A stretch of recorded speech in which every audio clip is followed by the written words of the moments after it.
Então vamos lá, senhores. Então, Escola de Fundamentos, hoje é a nossa aula inaugural, tá ok? E vamos lá, primeiramente, entender qual é a proposta da igreja, né? O que o pastor ele idealizou, ele propôs para nós como igreja, para a gente estar iniciando essa escola. Então, fundamento. O que vem a ser um fundamento? Fundamento é uma base, é um alicerce, é algo que é necessário para qualquer tipo de construção. Sem um fundamento correto, eu não posso construir aquilo que eu almejo, né? E, numa forma mais figurada, fundamentos são as regras ali que regem uma organização, ou o funcionamento de uma instituição. No caso aqui, nós estamos falando da igreja. Então, se nós temos o objetivo de sermos igreja, nós não concretizaríamos isso simplesmente vindo aqui frequentando cultos. Nós precisamos estabelecer quais são os fundamentos da igreja, quais são os fundamentos que nos tornarão igreja. E a ideia dessa escola é fundamentar a igreja, é criar base bíblica, criar alicerce bíblico sólido para que vocês possam, não somente aqui, mas lá fora, estar em contato com o mundo, se posicionarem diante do mundo, diante das perguntas que o mundo faz para a igreja, diante dos acontecimentos que têm ocorrido lá fora, e olhar para tudo isso a partir de um fundamento. Então aqui eu coloquei essa imagem para ilustrar, né? É uma pintura famosa, um homem, né, num ponto elevado, de onde ele consegue enxergar tudo de cima para baixo, ou seja, ele tem uma visão diferenciada de quem está lá embaixo, ele consegue ver o todo. E ele só consegue fazer isso, por quê? Porque ele está alicerçado, embasado num fundamento grande e sólido e alto. Então, sem fundamentos, a gente nunca vai ser capaz de analisar aquilo que está acontecendo na nossa vida, no nosso casamento, na nossa igreja, no nosso trabalho, na vida em si. E para termos esse fundamento, nós precisamos estudar, precisamos mergulhar na palavra de Deus e entender a vontade de Deus. Amém? Alguns textos para a gente fundamentar isso, vocês devem conhecer bem. Oséias 4,6 diz o seguinte: o meu povo foi destruído por falta de conhecimento. Falta de conhecimento gera então destruição no povo de Deus, gera destruição na igreja. E a gente não precisa ir muito longe para a gente ver exemplos claros disso. Igrejas com imoralidade sexual dentro da liderança, dentro da casa de Deus, igrejas com problemas de caráter dentro da igreja, com desvios de dinheiro, enfim, um sistema todo destruído por falta principalmente de conhecimento. E é importante aqui deixar claro que quando eu falo conhecimento, eu não estou simplesmente falando sobre conhecimento teórico. Conhecer a Deus se dá principalmente a partir da palavra dele e da oração, do relacionamento com Deus e através do relacionamento com os irmãos, porque a igreja é o corpo de Cristo revelado. Então, quando eu estou em contato com a igreja, com a comunhão, eu consigo ver Cristo mais nitidamente. Como que isso acontece? O André, ele tem um dom específico da parte de Deus, que eu não tenho. Quando eu olho para a vida do André, eu vejo com mais clareza um pouco mais do que Cristo representa. Quando eu vou para Simone, ela tem algo totalmente novo, diferente da parte de Deus, que Deus deu para ela. Eu olho para a vida dela e eu consigo ver Cristo mais claramente. Então são 3 formas, pelo menos, que a gente tem de conhecer mais a Deus, de forma que nós não venhamos a ser destruídos pelo maligno como igreja e como corpo de Cristo. A palavra, oração e a comunhão. Sem esses 3 fundamentos básicos, dificilmente nós iremos adquirir fundamentos, dificilmente nós iremos amadurecer como cristãos. Salmo 11:13 vai dizer: quando os fundamentos são destruídos, que pode fazer o justo? Sem fundamentos, então, nós não podemos fazer nada. Bom, o que a gente vai estar utilizando para embasar então as nossas aulas, os nossos estudos, tá ok? Então isso aqui, né, o pastor ele conheceu esse livro, passou para nós da liderança, né, e nós estamos adotando ele como fundamento para as nossas aulas. Talvez de cara, para a gente que é evangélico, você olhe e dê uma estranhada, né? Catecismo. A gente não está acostumado com essa palavra, correto? Mas é um livro cristão, protestante, pode ficar tranquilo. E eu vou explicar para vocês o que vem a ser catecismo, tá ok? Então esse é o nosso livro, Catecismo Nova Cidade, um livro muito bom, vou estar passando aí para vocês darem uma olhada. Ele é do autor Timothy Keller, é um escritor muito renomado e conhecido no meio cristão. Alguém conhece Timothy Keller? Simone conhece, Marcos conhece, é um escritor muito renomado, Patrícia. Eu tenho até alguns livros dele lá em casa, tem um Significado do Casamento e Transformando o Ego, né? É um pastor, né, americano muito famoso e muito usado por Deus aí na parte de literatura e de pregação. Você encontra esse livro aí disponível, tanto ele em mídia, né, na versão Kindle, quanto físico na Amazon. Foi o melhor preço que eu encontrei. E vamos explicar então o que vem a ser catecismo, tá ok? Catecismo significa ensinar oralmente ou instruir com as palavras da boca. O que era o catecismo antigamente? Não sei se você já ouviu falar desses termos. Catecismo de Westminster, alguém já ouviu falar? Catecismo de Heidelberg, já ouviu falar? O mais famoso aqui é o Westminster. E o catecismo nada mais era, nas épocas mais antigas da igreja, do que o que a gente chama de confissão de fé hoje em dia. A nossa igreja, Vivo por Ti, ela possui uma confissão de fé, e a maioria, para não dizer todas as igrejas evangélicas, protestantes, elas têm como base o catecismo de Westminster. Elas retiram dali a sua doutrina, a base da sua doutrina, o fundamento da sua fé, e fazem ali a confissão de fé da sua igreja. Porém, antigamente isso era feito de forma muito mais profunda. O catecismo ele é algo muito mais extenso. E para que era utilizado o catecismo? As crianças desde cedo elas eram educadas a decorar os catecismos. E o que vinha a ser o catecismo? Ele era uma relação de perguntas e respostas, perguntas e respostas. Perguntas que iriam fundamentar justamente a fé cristã. Por exemplo, quem é Deus? Quem criou os céus e a terra? Quem criou o mundo? Então, essas perguntas básicas que todo ser humano se faz, todo ser humano tem curiosidade com relação ao mundo espiritual, com relação à fé, o catecismo ele dava respostas simples e objetivas que a criança cristã, desde a tenridade, ela deveria estar aprendendo. Isso também acontece não só no meio cristão. Se você for estudar a cultura árabe, não sei se você já teve essa oportunidade, ou a cultura judaica, a criança desde cedo ela é introduzida no fundamento da fé dela, seja judaica ou árabe, e ela desde cedo decora tudo aquilo, aprende tudo aquilo. Inclusive no meio judaico, né, no ritual de passagem ali da criança para se tornar homem, né, como é que é o nome? Bar mitzvah.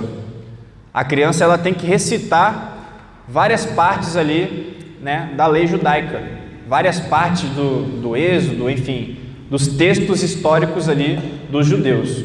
Então isso é importante, isso é o que dava fundamento e base para aquela criança, quando se tornasse adulta, olhar para a vida e ter fundamento para dar uma resposta para a vida. Então, a partir do catecismo, ela conseguia ter respostas sobre Deus, sobre família, sobre trabalho, sobre tudo que a vida iria apresentar a ela. E uma resposta de acordo com a fé que ela foi ensinada. Ok? Então, isso é catecismo. E talvez a palavra decorar, ela não soe muito bom. Mas o salmista ele descreve, acho que a intenção correta disso, que é: escondi a tua palavra no meu coração, para eu não pecar contra ti. Salmo 119, versículo 11. Todos nós conhecemos esse texto. E esse esconder, ele, acredito eu, tem um significado mais profundo do que o decorar. né? Esconder a palavra é eu ter esse fundamento bem dentro do meu coração, de forma que quando a circunstância chegue, eu não vou ser pego de surpresa. Eu vou lembrar na hora daquele versículo que vai me dar a direção para agir, para fazer o que tem que ser feito e para que eu não venha a reagir de forma carnal àquela situação, mas que eu possa reagir biblicamente, fundamentado naquilo que eu já tenho no meu coração. Vamos para um exemplo prático. Estou numa discussão com a minha esposa dentro de casa. A minha carne, ela começa a se irritar, ela começa a ficar zangada, ela começa a se alterar, e a minha emoção quer que eu haja por impulso, que eu haja para gritar, para ofender ou para fazer qualquer tipo de coisa. Mas aí nós, homens, por exemplo, aplicando aqui o exemplo, nós lembramos do fundamento que está lá em Efésios 5:25. O que está escrito lá, os homens? Exatamente, olha aí. Vós, maridos, amem suas esposas como Cristo amou a sua igreja, entregando-se por ela. Então, quando eu tenho isso guardado no meu coração, dificilmente eu vou conseguir, ainda que por impulso, agir contrário ao fundamento que já foi estabelecido no meu coração, que já está lá guardado. Para eu agir contrário a isso, vai ser uma decisão, não vai ser um acidente. Então, quando nós conhecemos a palavra, quando conhecemos os fundamentos da nossa fé, nós só iremos andar fora da vontade de Deus se a gente quiser. E é por isso que o judeu tinha um hábito muito interessante. Se você for ler no Antigo Testamento, qual era o hábito que o judeu tinha? O que ele colocava nos umbrais da porta, colocava na cama dele para quando ele acordasse? Quem sabe? Ele colocava textos bíblicos, ele colocava os mandamentos de Deus, para que a todo momento ele estivesse lembrando a vontade do Senhor. Aliás, para quem não sabe, Torá significa a vontade de Deus. Quando a gente fala mandamento, né, no Antigo Testamento, quando a gente fala Torá, significa a vontade do Senhor.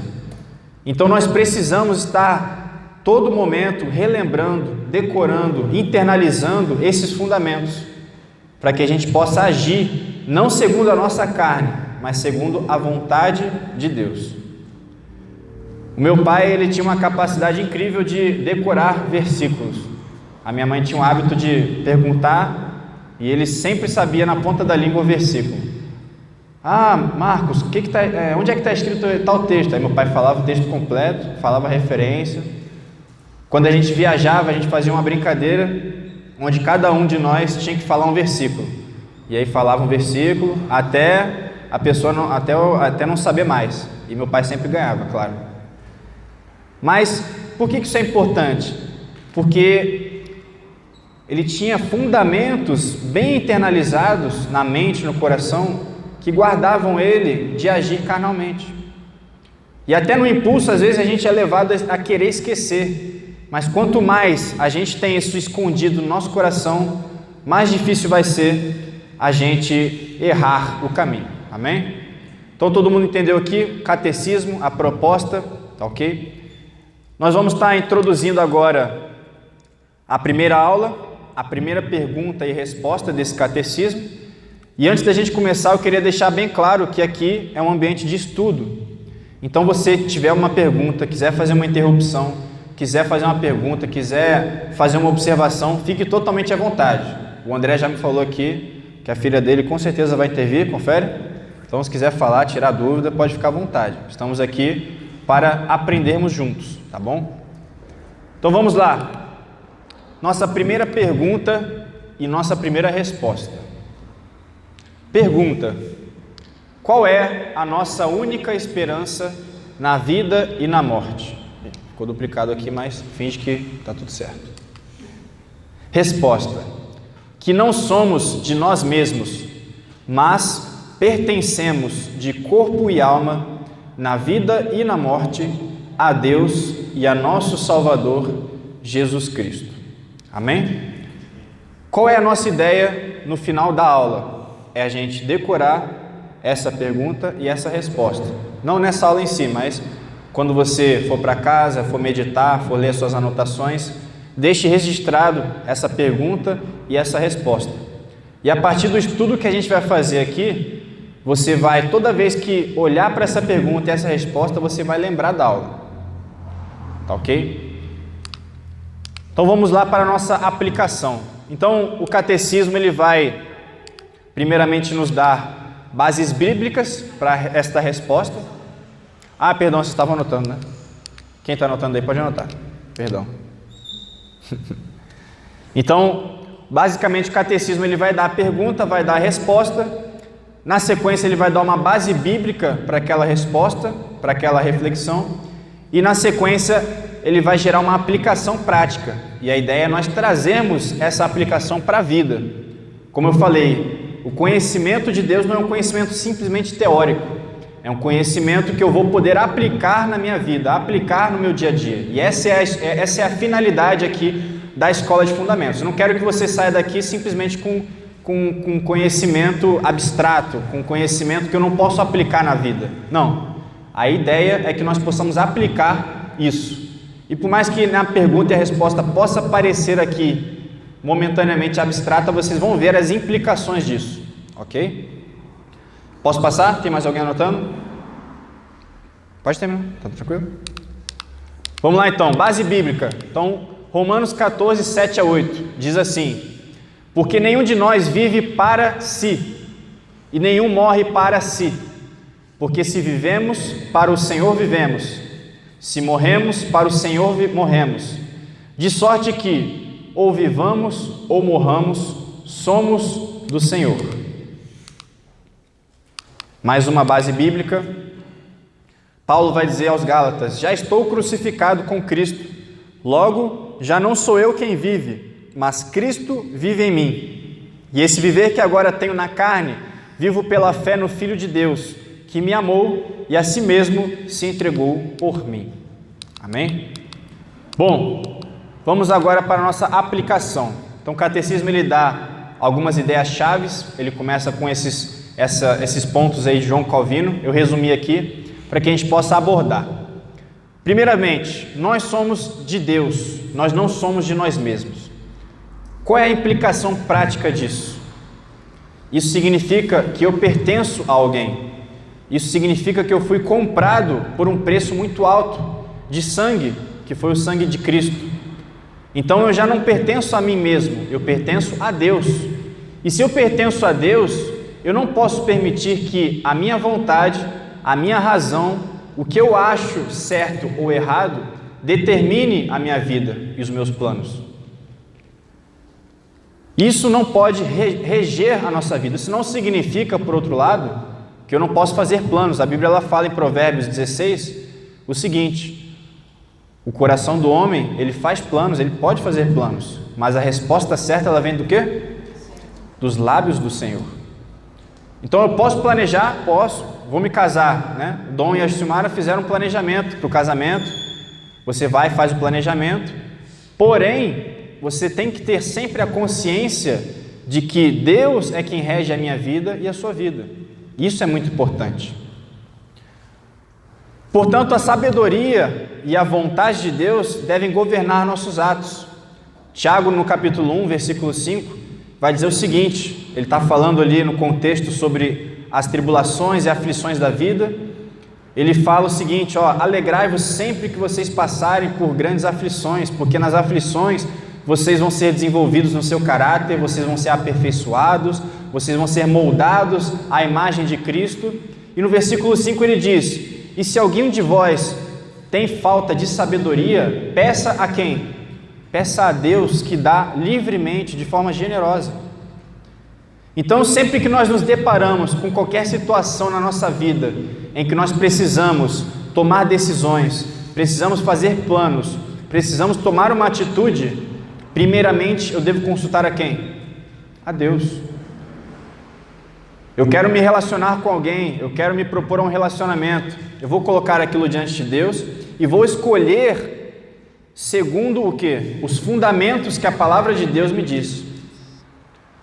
Quando eu digo consultar a Deus, isso não fica apenas num plano espiritual, digamos assim, místico, de simplesmente fazer uma oração e achar que vai cair do céu, que Deus vai vir com a resposta. Não. Algumas respostas que Deus quer dar para nós já estão reveladas aonde? Na palavra de Deus. Então vou usar o exemplo aqui do relacionamento. Sou um jovem solteiro, né? Marcos, jovem solteiro aí, ó. Na época tal, estou procurando uma mulher de Deus. A palavra de Deus já vai dizer como que é essa mulher que ele deve procurar. Está onde escrito isso? Provérbios 31, a mulher virtuosa. Então eu vou procurar alguém que tenha o quê? Essas características. Não adianta eu olhar para uma mulher que não tem as características que a palavra de Deus me ensina, que a vontade de Deus deseja para que eu estabeleça um relacionamento, e orar desesperadamente: Deus, converte o coração dessa pessoa para eu me casar com ela. Quem já fez isso? Acho que todo mundo já fez isso, né? Na adolescência. Você faz aquela oração: Deus, por favor, me dá essa pessoa, deixa eu namorar com ela. Por quê? Por que a gente faz isso?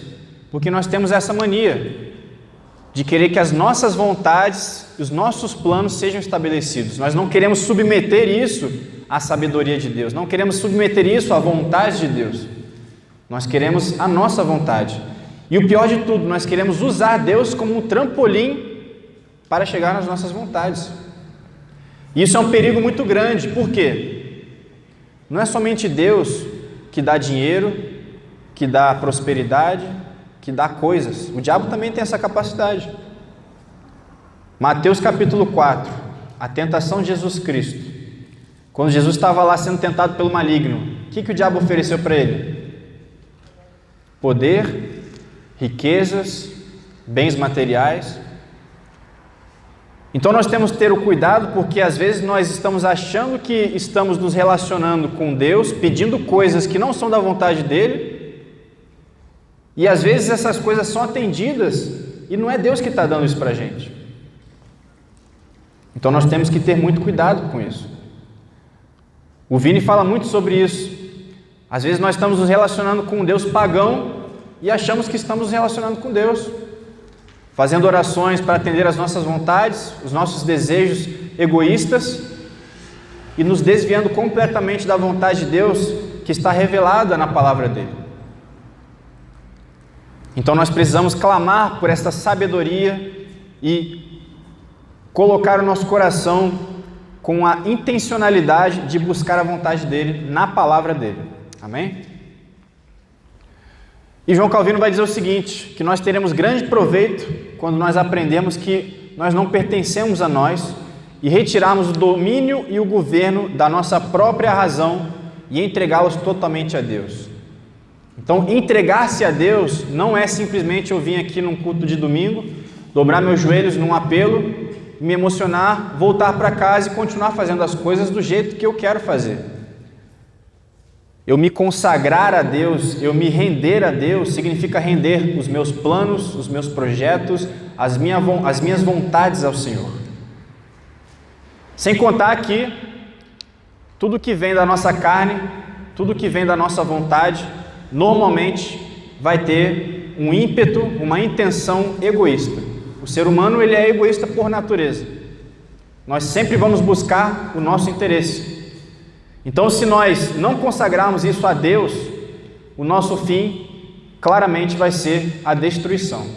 Não só nosso, mas das pessoas ao nosso redor, da nossa família, dos nossos amigos, todo mundo no nosso redor vai ser afetado por esse interesse egoísta. Aqui uma frase que fala muito comigo, que eu queria compartilhar com vocês, de um camarada chamado T.L. Osborne. Ele diz o seguinte, preste atenção nessa frase: não planeje e depois peça a Deus para abençoar o seu plano. Receba os seus planos de Deus.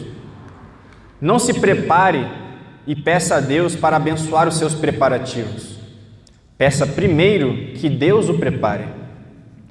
Peça primeiro que Deus o guie, não em uma oração de 10 segundos, mas tome tempo para buscar a face de Deus. Então, se a gente pegar esse princípio, esse fundamento e já aplicar na nossa vida, você vai ver que isso já vai ter uma diferença enorme. Porque nós temos essa mania de querer planejar, fazer tudo e tal, e aí quando está tudo, encaminhado, a gente pega, faz uma oração: Deus abençoe isso aqui, amém. Eu vou lá, começo um relacionamento e tal, totalmente fora da vontade de Deus, do que a palavra de Deus fala, eu vou lá, vou aprofundando, está tudo certo, emoção, prazer, está tudo legal, Deus abençoe isso aqui, Deus abençoe isso aqui, Deus abençoe isso aqui, e quando vê dá errado. Por quê? Porque eu coloquei os pés pelas mãos. Eu pedi a Deus para abençoar algo que não veio da vontade dele. Isso não pode acontecer. Então, depois tira uma foto, guarde isso aqui no seu coração, isso aqui é muito importante. E tudo isso por quê? Por que nós devemos fazer isso? Porque nós temos um dono. Porque nós não somos de nós mesmos. Nós pertencemos a um Deus soberano. Amém? Perdão. Tira a foto aí. Depois eu vou mandar essa apresentação em PDF lá no grupo, e aí vocês podem estar acompanhando com calma ali, mas eu tenho ela salva no PDF, eu jogo no grupo lá depois, se vocês quiserem estudar em casa. Show? Agora vamos ver outra aplicação prática. Isso aqui é muito interessante, vou até pedir para o Marcos depois me ajudar aqui. Olha uma outra aplicação para isso. A gente começa a analisar o mundo a partir então dessa resposta. Então, por que é tão importante vivermos com a consciência de que não somos de nós mesmos, mas de Deus? Por que isso é tão importante? Olha só essa evolução aqui. Atualmente nós temos pelo menos essas duas linhas de pensamento com relação à origem de todas as coisas. O criacionismo, que vai definir que Deus criou todas as coisas, e o evolucionismo, que vai dizer que as coisas vieram do nada a partir do Big Bang, certo? Isso parece ser algo normal, algo tipo assim, sem implicações tão fortes. Mas nós vamos ver na prática como isso afeta totalmente a vida cotidiana do ser humano e a nossa vida como cristãos. Bom, vamos começar pelo criacionismo. Se Deus existe e Ele criou o universo e todas as coisas, isso implica que existe um Criador, que existe uma criatura, que somos nós, seres criados por Deus, e que se existe uma relação de Criador e criatura, este Criador, Ele criou com uma vontade, com um propósito. Todo ser humano que faz uma obra, que constrói alguma coisa, ele constrói com uma finalidade específica. Então, Santos Dumont, ele criou um avião para que ele voasse e não para que ele nadasse, correto? Nós criamos um prédio para nós habitarmos nele e não para dormir do lado de fora do prédio. Então toda a criação implica num propósito, num desígnio, numa vontade. E nós sabemos pela palavra de Deus que essa vontade, ela foi colocada dentro do coração do homem. É o que nós chamamos de lei moral. Alguém já ouviu falar nisso? O homem, ele possui uma lei moral dentro dele, quer ele seja cristão, quer ele não seja cristão. Então, de forma intuitiva, o homem, ele sabe que matar é errado. Ninguém precisa falar isso para ele, porque Deus colocou isso no coração dele. Mateus, tem um cara que eu também gosto de ouvir, o Augusto Nicodemos, ele fala... que perguntaram para ele uma vez que mesmo as pessoas que não são cristãos, ateus, se eles têm capacidade de ser inspirados por Deus. E ele respondeu que sim, que tudo que é bom provém de Deus. Então mesmo as pessoas que não são cristãos, que são ateus, quando produz algo bom, é porque foi inspiração divina. E é exatamente isso. Essa manifestação, essa lei moral, positiva, que provém de Deus. A própria Bíblia, quando Jesus está falando sobre o Espírito Santo que ele deixaria como dom, ele cita isso, ele fala: até vocês que são maus sabem dar presentes bons para os seus filhos. Ele fala isso, né? E qual é a implicação do homem ter essa lei moral dentro dele? Se existe uma lei moral, então eu devo obediência ao meu Criador. Então, a partir do momento que eu julgo, que eu tenho como verdade para mim de que Deus existe, que Deus é o Criador dos céus e da terra, de que Deus é o Criador do ser humano e que Ele tem uma vontade, um propósito para o ser humano, isso implica que o ser humano deve se submeter a isso, que o ser humano deve obedecer a essa vontade revelada de Deus. E aí a gente começa a entender o porquê que o evolucionismo é uma linha, teórica, científica que vai contra o criacionismo. Vamos entender isso agora. Immanuel Kant, um cientista famoso, ele diz o seguinte: duas coisas me enchem a alma de crescente admiração e respeito: o céu estrelado sobre mim e a lei moral dentro de mim. Ele tinha essa consciência de que Deus colocou essa lei moral dentro dele e que cabia a ele se submeter e obedecer a isso. Então vamos ver agora como que essa implicação moral ela é importante para a nossa vida. Eu coloquei a letra aqui de uma música. Quem conhece essa música aqui? Viva, viva, viva a sociedade alternativa. Alguém conhece essa música? Conhece. O pessoal mais... Não. O pessoal mais experiente, né? Essa música, ela é do Raul Seixas. E aqui eu não estou fazendo nenhum tipo de julgamento específico a ele. Eu estou analisando aqui, peguei isso como exemplo, para a gente analisar a letra dele. Ele vai dizer o seguinte: faz o que tu queres, há de ser tudo da lei. Para você que não sabe, isso daqui foi tirado da lei de Telema. Alguém sabe o que é a lei de Telema? A lei de Telema ela foi escrita por esse cara aqui, ó, que está na música dele, né? Aleister Crowley. Alguém sabe quem é Aleister Crowley? Pode ficar tranquilo, gente. Não estou julgando aqui quem já ouviu essa música não, tá? Aleister Crowley, ele é o pai do satanismo. E a lei de Telema, Telema significa vontade. A lei de Telema ela diz basicamente o seguinte: faz o que tu queres, há de ser tudo da lei. Isso implica o quê? O que você quiser fazer da sua vida, pode fazer. Faz o que você quiser. Oi? Quem? Ah, sim. Então, o Aleister Crowley, ele nasceu num lar cristão, protestante, e aí ele teve várias situações na vida dele, perdeu o pai, perdeu a irmã e tal, e ele começou a caminhar para o ocultismo, e ele se tornou um dos pais do ocultismo aí, do satanismo. E ele escreveu essa lei, e esse cara influenciou uma dezena de artistas que a gente conhece. Eu vou falar aqui só porque eu gostava muito, ainda gosto, né, de rock. Então, esse cara aqui, eu não botei a foto dele aqui, o Aleister Crowley, para vocês saberem. Ele influenciou Jimmy Page, deve conhecer, né? Led Zeppelin.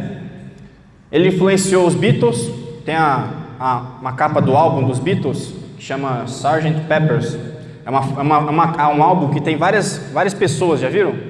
Várias figuras assim renomadas, e o Aleister Crowley está lá na capa dos Beatles. É interessante. Ele influenciou Raul Seixas, influenciou uma dezena de artistas, de bandas, né, no mundo afora.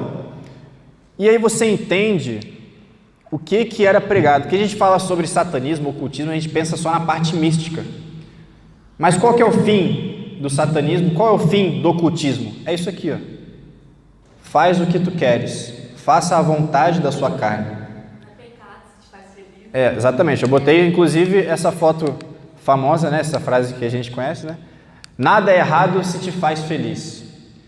Então nós começamos a entender que quando nós não vivemos com a consciência de que nós pertencemos a um Deus, quando nós vivemos sem a consciência de que existe um Deus que diz o que é certo e errado, eu estou fadado a viver as minhas vontades. Só que isso é muito perigoso, não só para mim, mas para quem está ao meu redor. Um exemplo disso, olha só, Quem sabe o que é essa figura aqui? Campo de concentração dos judeus em Auschwitz. Você sabia que a ideia de Hitler sobre os judeus, ela veio do darwinismo social? Ou seja, o que deu embasamento para Hitler chegar onde ele chegou com as ideias dele? A ideia de evolucionismo. O ser humano ele foi evoluindo, a origem das espécies e tal. A espécie mais forte que sobrou foi a espécie ariana. Então, todas as espécies que não são arianas, elas devem ser subjugadas e exterminadas da sociedade. E ele fez isso com os judeus. Por que ele fez isso? Porque o fundamento de vida dele não se submetia à vontade de um Deus Criador. Porque a vontade do Deus Criador, que criou ele, inclusive, é o quê? Ame o seu próximo como a ti mesmo. Quem é o seu próximo? Qualquer um. Mas a partir do momento que eu ignoro, que eu rejeito essa vontade do meu Criador, isso dá espaço para eu fazer o que eu bem entender, o que a minha carne desejar. E por que essa frase ela é tão perigosa? Nada é errado se te faz feliz. Porque se você é um pedófilo e o que te faz feliz é isso, então tem alguma coisa de errada, confere? Então, o que valida as minhas atitudes, o que valida a minha conduta, não é aquilo que me faz feliz ou que me gera prazer. O que valida a minha vida, a minha conduta, os meus atos, é a vontade do Deus Criador que está acima de mim. Então vejam a aplicação que isso tem, saindo lá de cima, chegando até a nossa vida prática. Porque se eu fizer o que eu bem entender, eu posso pegar e, num dia de estresse, sair xingando todo mundo aqui. Eu posso, num dia de conflito em casa, agredir a minha esposa. E nós sabemos que isso não é correto, isso não é moral, sabemos que isso é totalmente contrário à vontade de Deus. Mas não adianta nós sabermos, nós precisamos nos submeter a essa vontade, porque nós reconhecemos, como nós vimos na resposta, que nós não somos de nós mesmos. Então as minhas emoções, aquilo que eu sinto, não pode determinar as minhas atitudes.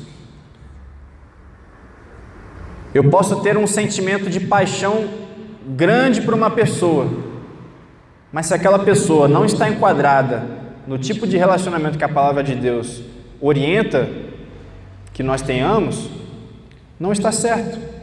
Entendem onde eu quero chegar?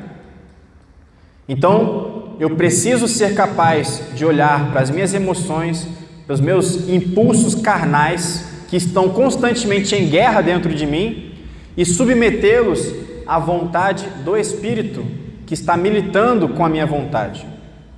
Gálatas 5 vai falar o seguinte, que a carne milita, ela batalha, ela combate a vontade do Espírito todos os dias. E ele vai falar qual é a inclinação da carne. E quando ele fala qual é a inclinação da carne, ele está falando basicamente que a inclinação da nossa vontade egoísta, ela só consegue produzir as seguintes coisas. Abre lá em Gálatas 5, 22.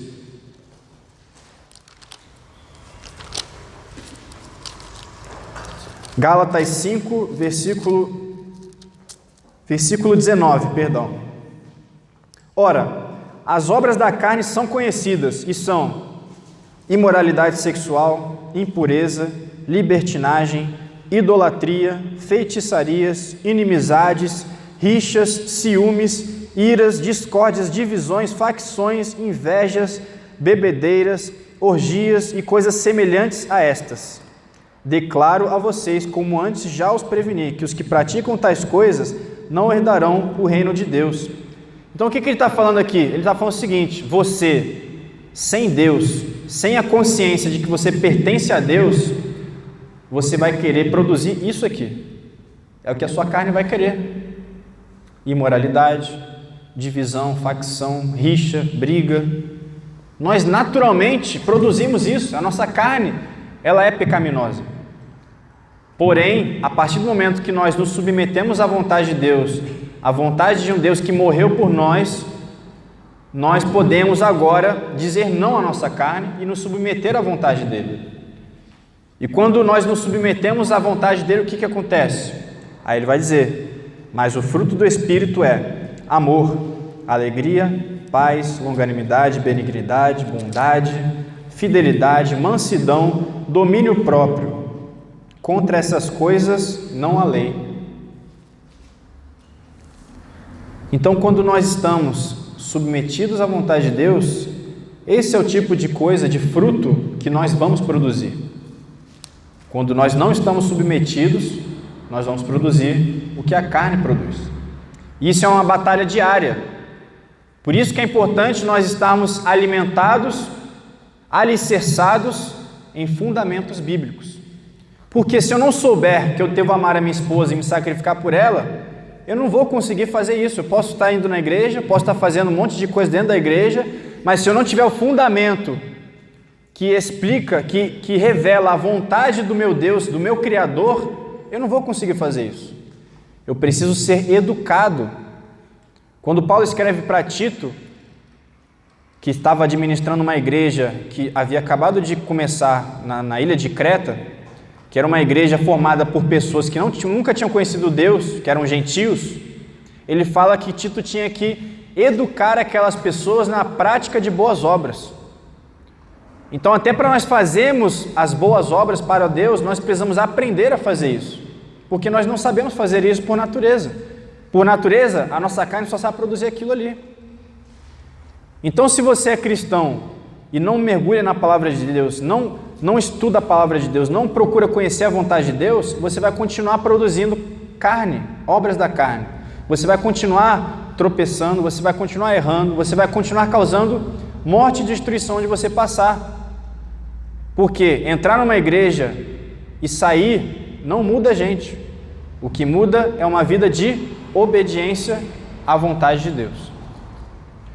Então, a partir dessas duas linhas de raciocínio, criacionismo e evolucionismo, nós podemos entender o porquê de tanta morte e destruição no mundo. Essa frase aqui vocês bem conhecem, né? Bem atual: meu corpo, minhas regras.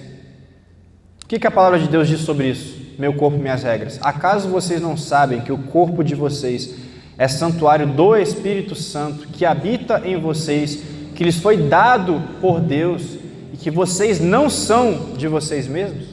Pesado, né? Só que você consegue hoje entrar na igreja e encontrar jovens com aquele tipo de pensamento. Por quê? Porque não conhece a vontade de Deus. Simples assim. Então, para a gente concluir aqui, a importância dessa consciência de que eu não pertenço a mim mesmo, mas eu pertenço a Deus, é o seguinte: o fato de não pertencermos a nós mesmos, mas a Deus, nos tira o direito de fazermos o que bem entendermos com nós mesmos, com o próximo e com o mundo ao nosso redor. Essa é a conclusão prática disso. Eu só vou fazer algo de mal comigo mesmo se eu achar que eu tenho direito. Se eu quiser entupir o meu corpo de drogas entorpecentes porque eu acho isso prazeroso, eu vou fazer e isso vai me levar a uma destruição total. Agora, se eu tenho a consciência de que eu pertenço a Deus, eu não posso fazer isso por livre e espontânea vontade. Eu vou me submeter ao que Deus tem de vontade revelada na palavra dele, ao meu corpo, por exemplo. E a gente leu aqui, né? Que o nosso corpo, ele é templo do Espírito Santo.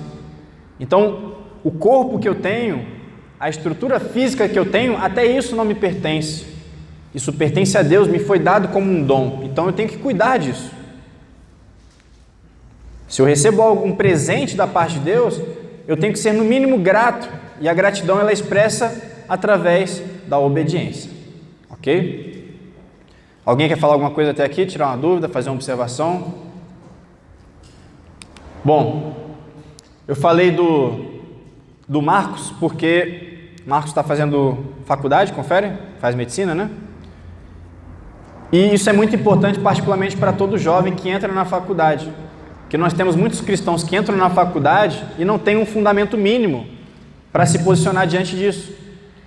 Se você entrar numa faculdade hoje, o tipo de filosofia que é pregado lá é a filosofia materialista. Confere? O que é o materialismo? O materialismo ele prega que o que existe é o que você consegue ver, pegar, enxergar. É o material, é o físico. Ou seja, qual é a implicação disso?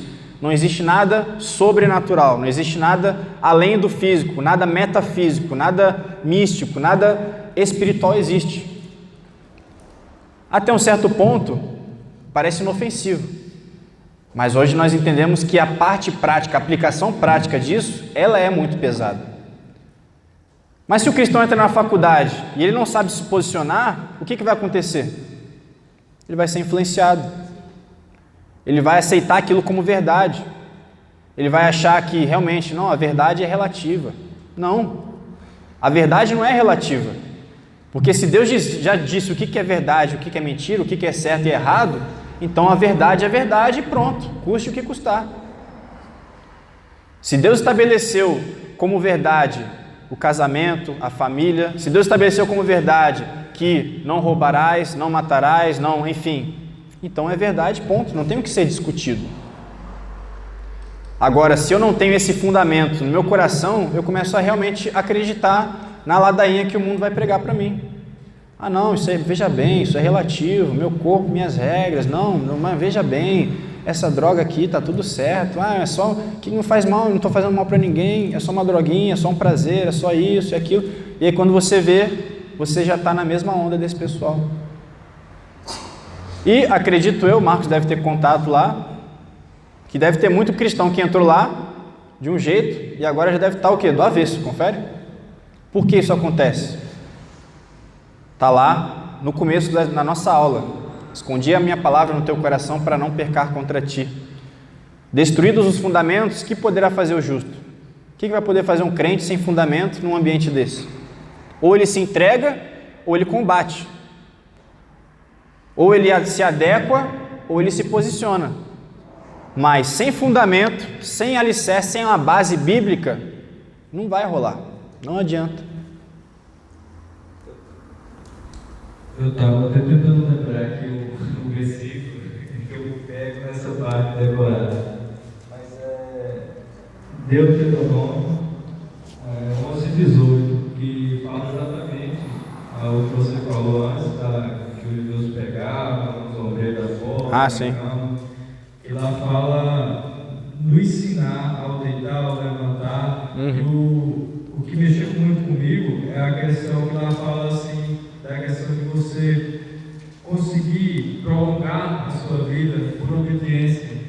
E aí eu até lembrei de um fato que aconteceu comigo no trânsito, todo mundo sabe como é que é o trânsito, aonde eu fechei um rapaz de moto sem querer, e o rapaz ficou daquele modelo, me esticou todo e tal, só que na hora, a minha reação foi de tentar acalmar ele com amor, e aí eu tentei ir para ele, até fiz um coraçãozinho, assim, falei, me perdoa, pelo amor de Deus, me perdoa, tal, porque ele estava muito nervoso, me xingando todo, e a vontade carnal de retribuir, na verdade. Sim, sempre. E aí, quando eu fiz um ato de carinho para ele, mudou, ele riu, aí, porque ele achou que o sinal ia estar aberto, e o meu carro parou bem do lado dele. Eu poderia dar armado, eu acho que ele ficou com medo também, porque ele xingou muito, e eu fiz um carinho. Aí ele, ufa, você quase me matou, cara. Ele viu? Então assim, se eu tivesse sido carnal, talvez teria acontecido uma tragédia. Sim. E por isso que tem muitos conflitos, muita morte em trânsito, com certeza. E consequências do pecado, doenças, enfim.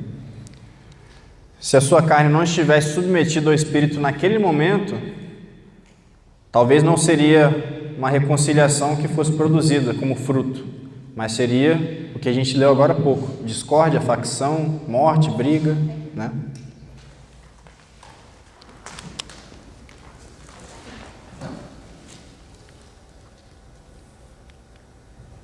Eu achei interessante o exemplo dele, né, dessa coisa de prolongar a vida, porque parte prática, assim, eu tinha muita dificuldade de lidar com meu pai, com meus pais não são convertidos hoje, mas mesmo depois de convertida eu já nem querer explicar.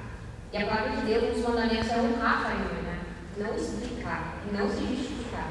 Então, enquanto eu não entendi essa parte prática, eu achava que estava honrando, explicando, não, eu estou certo. E no fundo, principalmente no meio de discussão, como você falou, a explicação não convém, não vai adiantar, né? Vai acalorado. E daí a gente esquece que esse morrer, ele sempre é físico, né? Você pode matar o amor, matar a convivência, e isso não é um ser humano, né? Até que seria uma morte, de fato, dos relacionamentos. Então, eu achei isso bem interessante, porque quando você coloca realmente em prática os mandamentos do Senhor, de pouco em pouco a vida vai florescendo. Isso não importa se a pessoa crê ou não no Senhor, porque isso é o correto, né? É o que está no coração mesmo. Quando eu parei de querer explicar para os meus pais que eu estava certo, entre aspas, que antes gerava discussão, eles começaram a me ouvir mais. Só de ver as atitudes. Então, eu vejo isso porque o Mateus hoje na minha casa ele consegue dar muito mais bons frutos do que eu. Porque eu passei tempo demais justificando, ao invés de realmente viver, apenas honrar. E como ele já tinha esse entendimento de alguém de fora, quando meus pais veem alguém de fora que é cristão e honra, eles conseguem entender. E eles não sabem os mandamentos, mas eles sabem que ali estão. Então, os mandamentos realmente tiveram vida em todas as áreas e morte em todas as áreas, né? Às vezes a gente pensa que a morte é só física, mas não, você está matando o amor, você está matando a convivência, e acho que esse tipo de morte é o que, de fato, até mais agrada no livro. Porque quando você mata o relacionamento com seus pais, afeta o relacionamento com seus irmãos, né? Imagina um encontro familiar, que clima pesado, né? Que situação constrangedora. E daí você mata o relacionamento com o cônjuge, porque daí os pais não vão bem contigo, também não vão tratar tão bem o seu cônjuge, e daí os netos. Como é que vai ser essa visitação? Então a morte vai gerando morte em longa escala. E a gente acha que quando se trata disso é só a resposta padrão que são morrer. E também entra nisso, né? Vou me entorpecer, vou encher de coisas. Mas é o meu corpo. Mas as pessoas que te amam sentem isso, né? Seu pai, sua mãe, seus amigos, seu pai. Então assim, a morte é algo gradativo, né? Mata o que está ao redor e é algo profundo na palavra de Deus. Realmente prolonga a vida quando nós seguimos os mandamentos, porque a vida em nós, ao nosso redor e nas próximas gerações. Amém. Bom, já estamos finalizando. A nossa ideia aqui não é fazer uma aula prolongada aí no estilo pastor Anderson Silva, consegue pregar 2 horas e meia, até porque a gente sabe que o pessoal tem almoço, às vezes tem que fazer almoço. Então já estamos caminhando para o fim e acredito que todos já entenderam bem a mensagem da primeira pergunta aí do catecismo. Então, para a gente concluir, Jesus se entregou totalmente por nós, para nos adquirir com preço de sangue. Então, esse é o valor que você tem. Jesus, ele te comprou com o sangue dele, e isso implica que você pertence a ele. A ilustração que a Bíblia sempre dá sobre Jesus ter nos adquirido é como alguém que compra um escravo. Nós éramos escravos do pecado e fomos adquiridos por Deus em amor. O fato de termos sido resgatados pelo amor de Deus da escravidão do pecado e da morte eterna nos fazem eternos devedores de gratidão. Pertencemos a Ele e agora desejamos agradá-lo em tudo, ao invés de agradar a nós mesmos, como uma demonstração da nossa gratidão. E aqui o que eu quero passar para a igreja é que essa submissão aos mandamentos de Deus, esse entendimento, essa obediência a esses fundamentos, não são uma obediência cega, uma obediência por tradicionalismo, uma obediência simplesmente porque é ponto final. O fundamento da obediência do cristão é o quê? É a gratidão.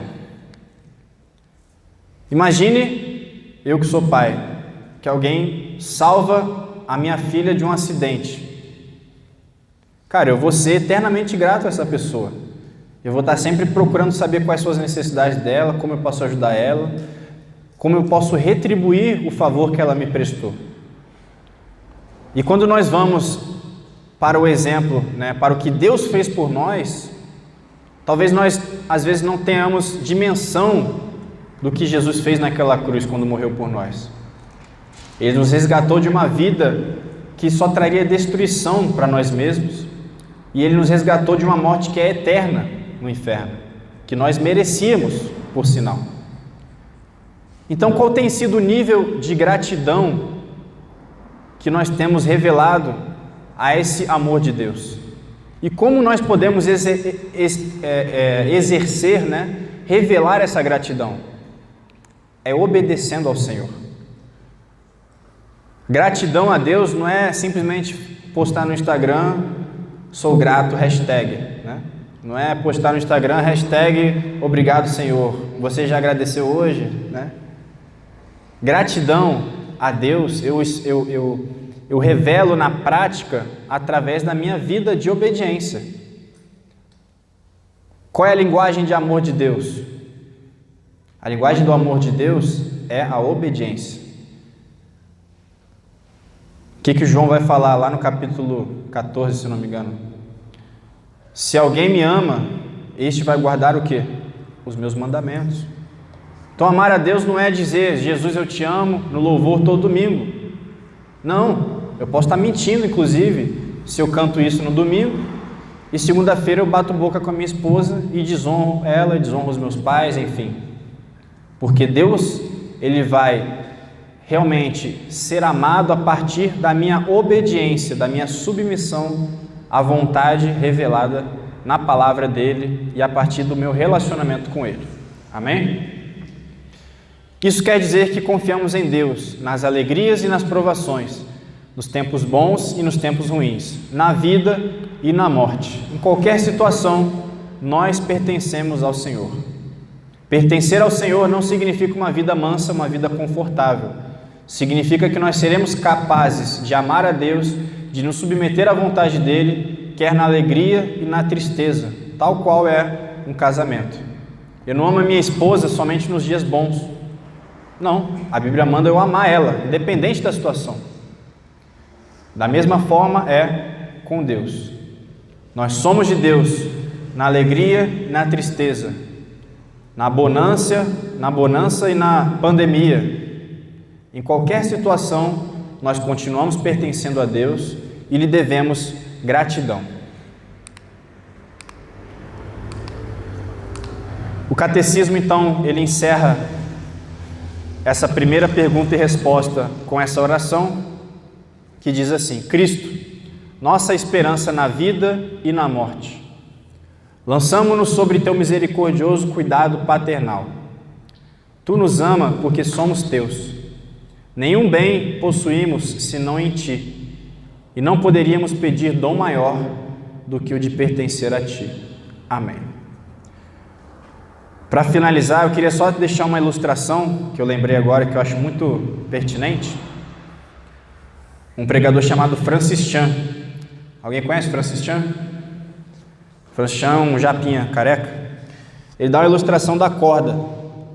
E ele fala o seguinte: vista essa corda aqui? Esse pedaço da tomada branco é a nossa vida. E esse pedaço preto é a eternidade. A forma como nós nos relacionamos com essa consciência, com Deus, vai determinar se nós valorizamos mais a Deus, a eternidade ou a nossa vida. Olhando para essa ilustração, hoje, você tem vivido uma vida para Deus, como alguém que pertence a Deus, ou vivido uma vida simplesmente para aquele pedaço miúdo que é a sua vida nessa terra, para os seus prazeres, para as suas vontades, para o que você sente, para as suas emoções? Então nós precisamos internalizar essa consciência de que nós pertencemos ao Senhor, que nós somos dele e que nós vivemos para Ele, tanto nessa vida quanto na morte. Porque a morte para o cristão, ela é simplesmente uma porta para a eternidade. Quando nós não admitimos que existe uma vida eterna depois da morte, aí nós vamos internalizar aquela filosofia que o mundo prega, que é o carpe diem. O que é o carpe diem? Aproveite o dia.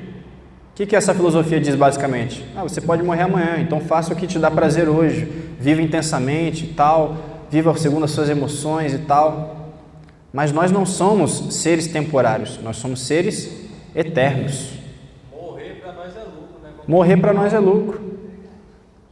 Só que para nós adotarmos esse pensamento de Paulo, isso não é da noite para o dia. Eu confesso, pelo menos, que não cheguei nesse nível de dizer com 100% de sinceridade que a morte é lucro. Paulo dizia isso com convicção, por quê? Porque Paulo tinha ido ao terceiro céu já. Paulo tinha tido experiências muito sobrenaturais com Deus e ele queria mesmo era zarpar daqui da terra, porque ele sabia que o que estava esperando ele era muito melhor do que o que ele estava vivendo aqui. E ao mesmo tempo essa consciência de que ele pertencia a Deus e que ele era eterno, fazia ele suportar as tribulações e as aflições deste tempo, porque ele falava, eu tenho para mim por bem certo que as tribulações momentâneas, pequenas desse mundo, elas não têm como se comparar com o que há de vir na eternidade, porque ele já tinha tido um contato, um vislumbre com o que estava esperando ele. Mas nós, por não buscarmos a Deus muitas vezes com a mesma intensidade, com a mesma vontade de Paulo, nós acabamos nos distraindo do que realmente importa, que é o que é eterno, e começamos a focar só no aqui e no agora. E quando a gente foca no aqui e agora, nós estamos fadados a querer focar no que é bom para mim, para o meu conforto aqui na terra, e aí eu começo a cavar, a juntar riquezas e tesouros que a praga pode corroer, porque eu acho que a minha vida ela vai acabar daqui a 20, 30, 40 anos. Mas nós somos seres eternos. E C.S. Lewis costumava dizer que o que não é eterno é eternamente inútil. Amém? Então, pode falar. Eu estava fazendo esse estudo, eu lembrei de um filme, acho bem interessante para criança. Não sei se você já assistiu o filme Todo Poderoso. Eu acho que é uma excelente oportunidade de ver aquele filme com outros olhos, né? Tem uma parte específica onde o Carrie pode fazer a vontade de todo mundo, soberana, né? Ele responde todas as orações do sim, e a gente tem que mover com caos. Então eu achei que esse filme pode ilustrar muito bem, não só para criança, mas trazer um pouco mais de sentido, né? Eu pelo menos sou bastante visual, então eu tive a oportunidade de ter uma boa programação. Eu não podia assistir esse filme quando era criança, meus pais não deixavam. Mas agora que o cristão tem um fundamento dessa aula para assistir, isso não vai te influenciar, pode ficar tranquilo, né? Enfim, eu espero que essa aula tenha sido um fundamento, uma pequena pedra aí nesse alicerce que nós estamos construindo, que você possa sair daqui edificado. Qualquer dúvida que você tiver sobre a aula, pode procurar depois, né? Foi muito bom ter esse momento aqui com vocês. Estamos terminando aí 11h30, não vamos avançar muito aí por causa do almoço do pessoal. E fica o convite então para todos os domingos aí, nossa escola de fundamentos. A ideia é a gente estar fazendo sempre aqui um café da manhã, né? Mais outras oportunidades, ficar aqui, fazer um almoço depois, de forma que a gente tenha um momento de comunhão e possa aproveitar ao máximo aqui, né? No dia do almoço, dá para a gente estender um pouco mais a aula e depois ter um momento de comunhão aqui entre os irmãos, ok? Então, vamos estar orando para a gente finalizar essa aula e na sequência já estamos encerrados, amém? Pai, em nome de Jesus, queremos te louvar pela tua palavra, queremos te louvar porque fomos comprados por um preço alto de sangue, Senhor, e queremos declarar nessa manhã, Pai, que nós pertencemos ao Senhor. Queremos declarar que nossas vontades, nossos projetos, ó Pai, tudo isso agora consagramos, ó Pai, ao Senhor. Não queremos mais viver, Senhor meu Deus, segundo o que nós, ó Pai, entendemos como certo e errado para nossas vidas, Pai. Porque sabemos que a Tua vontade, ela é boa, perfeita e agradável. Não para nos deixar numa zona de conforto, mas para nos tornar mais parecidos contigo. E queremos ser semelhantes a Ti, ó Pai, em gratidão a tudo que o Senhor fez por nós naquela cruz, Pai. Senhor, em nome de Jesus, cria fome e sede nos nossos irmãos aqui nesta manhã, para que possamos estar, Senhor meu Deus, sempre buscando mais a Ti, a Tua vontade, a Tua face. Nos dê fome e sede pela Tua palavra, para entender os Teus mandamentos. Nos dê fome e sede para Te buscar em oração, para ter comunhão com os nossos irmãos. Senhor, em nome de Jesus, nós somos Teus, Pai. Que o Senhor possa ter liberdade para fazer a Tua vontade por meio da Tua igreja nesta cidade, Senhor. Te pedimos perdão, Senhor meu Deus, quando escolhemos, ó Pai, aquilo que era mais conveniente ao nosso prazer, ao nosso eu, às nossas emoções. e sujeitamos todo o nosso ser ao Senhor, Pai. Muito obrigado, Senhor, por esta manhã. Obrigado pela Tua palavra, Senhor meu Deus, que ela venha ficar escondida nos nossos corações para que não venhamos a pecar contra Ti, Pai. Fundamenta a Tua igreja na Tua palavra. É a nossa oração nesta manhã, em nome de Jesus. Amém.